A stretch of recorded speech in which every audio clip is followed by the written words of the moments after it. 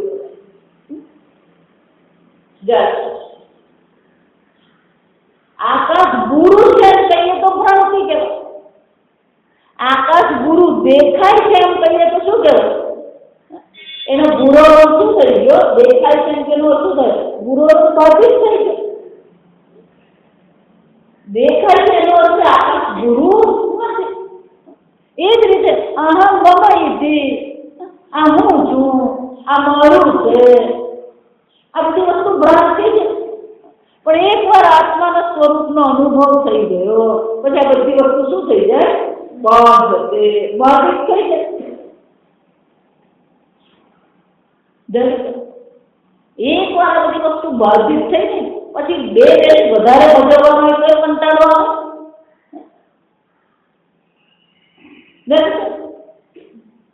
આ બાધિત થતું જો ક્રમ છે. આ સમજો, એક શ્લોક શું બતાવે છે? આ બધો ક્રમ છે. અચાનક આમ વચ્ચે નથી લાગે. શાસ્ત્ર શ્રવણ કરીએ, સ્વરૂપ ચિંતન કરીએ, આત્મા ઉપલબ્ધ થઈ ગયો, સર્વત્ર આત્મા ઉપલબ્ધ છે, પણ ભ્રાંતિને કારણે આ બધું દેખાય ને. પણ જ્યાં આત્માના સાચા સ્વરૂપનું જ્ઞાન થઈ ગયું, આ ભ્રાંતિની નિવૃત્તિ થઈ ગઈ. અને ભ્રાંતિની નિવૃત્તિ થયા પછી અહમ મમ ઇતિ ચ જ્ઞાનમ બાધતે, પછી એ ભ્રાંતિ રહેતી નથી, એ બાધિત થઈ જાય. દક્ષિણામૂર્તિ ભગવાનનું આપણે જોઈએ ચિત્ર,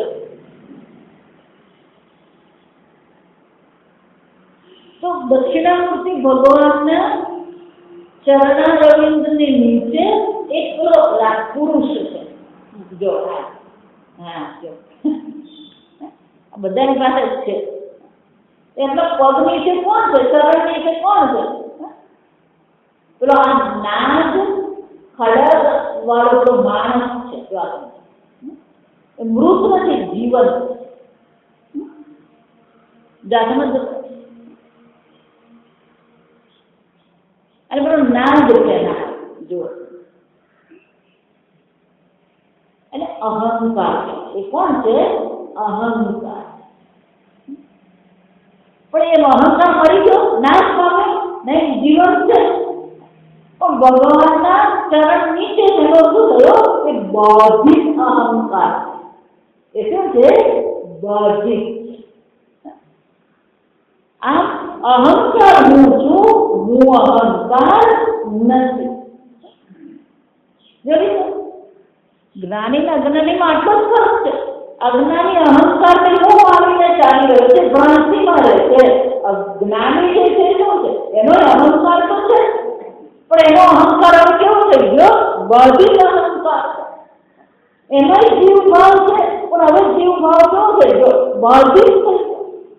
એ પણ વેશ ભજવે છે, પણ બધા વેશ એના માટે કેવા થઈ ગયા? બાધિત છે. ભ્રાંતિને કારણે સત્ય લાગે છે. પણ ભ્રાંતિની નિવૃત્તિ જ્ઞાન સમ્યક દર્શનથી ભ્રાંતિની નિવૃત્તિ થઈ ગઈ. પેલા વેશ જે છે એ તો બધા એમ જ છે, પણ એ બધા વેશ કેવા થઈ ગયા? હવે બાધિત થઈ ગયા. અને એટલે શંકરાચાર્ય કહે છે અહમ મમાઈતિ અજ્ઞાનમ બાધતે દિગ્ભ્રમાદિવત. દિગ્ભ્રમ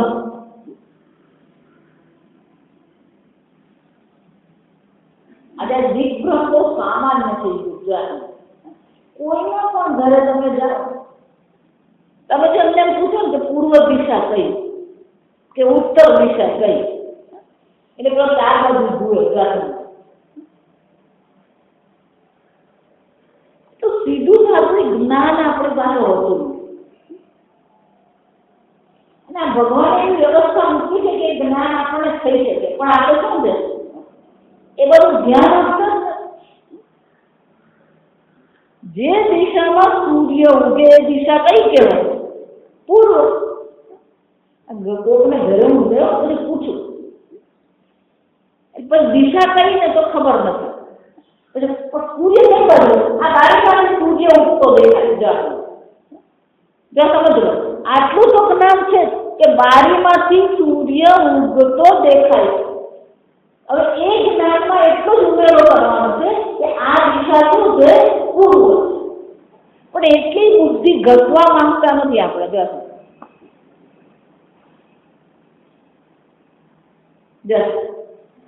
અને નિયમ સીધો કયો છે કે જો પૂર્વ દિશામાં તમે મુખ કરીને ઉભા રહ્યા હોય તો ડાબી બાજુ એટલે ઉત્તર દિશા, અને જમણી બાજુ એટલે કયું હોય? દક્ષિણ દિશા. જોઈ છે દિગ્ભ્રમાદિવત. પણ આપણે બધા શું છે? દિગ્ભ્રમ એ સંસાર ભ્રમમાં જ પડેલા છે. તો દિશાનો ભ્રમ થઈ જાય એમ આપણે પણ બધા શું થઈ ગયા? આ દિગ્ભ્રમ થાય છે. આ ઉત્તર જેવું લાગે આપણને. ક્યાં સુધી એ ભ્રમ રહે? એક વાર ઉગતો સૂર્ય જોઈએ બધા ભ્રમ શું થઈ ગયા? સમજ નહીં. પેલા હોખા યંત્ર ને એવું બધું હતું. એટલે ધારો કે દિશાનો ભ્રમ થઈ ગયો હોય તો ક્યાં તો સવારની રાહ જોવી પડે, ક્યાં તો સાંજની રાહ જોવાની. સવાર પડે અને સૂર્ય ઉગ્યો એટલે બધી ભ્રાંતિ શું થઈ જવાની? નિવૃત્ત થઈ જાય. ખબર પડી ગઈ આ પૂર્વ. એમ અહીંયા પણ શું છે? આ જ્ઞાનનો ઉદય થવાની જ રાહ જોવાની છે. એકવાર જ્ઞાનનો ઉદય થયો તો આ બધી ભ્રાંતિ શું થઈ જવાની? નિવૃત્ત, બાધિત થઈ જાય. નિવૃત્ત થાય એટલે શું છે? આગળ નિવર્ત થઈ કીધું તો શંકરાચાર્ય નિવર્ત થઈને સ્પષ્ટતા કરતા કહે છે બાધ. નિવૃત્ત થાય એટલે એવું માનવાનું નહીં. આમ બ્રહ્મ જ્ઞાન છે બધો સંસાર નિવૃત્ત થઈ ગયો. નિવૃત્ત થઈ ગયો ને બાધ છે. હા, જ્યાં સુધી પેલો સૂર્ય ઉગતો નથી ત્યાં સુધી પેલી દિશાની ભ્રાંતિ રહે છે. ભ્રમ છે દિગ્ભ્રમ. સૂર્ય ઉગ્યો અને બધી ભ્રાંતિ નિવૃત્ત થઈ જાય. એમ એકવાર આત્મજ્ઞાન થઈ ગયું, જ્ઞાન મંજસા ઉત્પન્ન. અંજસા એકવાર જ્ઞાન ઉત્પન્ન થયું, દરેક પ્રકારની ભ્રાંતિ શું થઈ જાય? બાધિત થઈ જાય. આગળ આપણે આવતીકાલ. ઓમ અસતો મા સદ્ગમય તમસો મા જ્યોતિર્ગમય મૃત્યોર્મા અમૃતંગમય. ઓમ પૂર્ણમદ પૂર્ણમિદં પૂર્ણાત પૂર્ણમુદચ્યતે પૂર્ણસ્ય પૂર્ણમાદાય પૂર્ણમેવાવશિષ્યતે. ઓમ શાંતિ શાંતિ શાંતિ. હરિ ઓમ શ્રી ગુરુભ્યો નમઃ. હરિ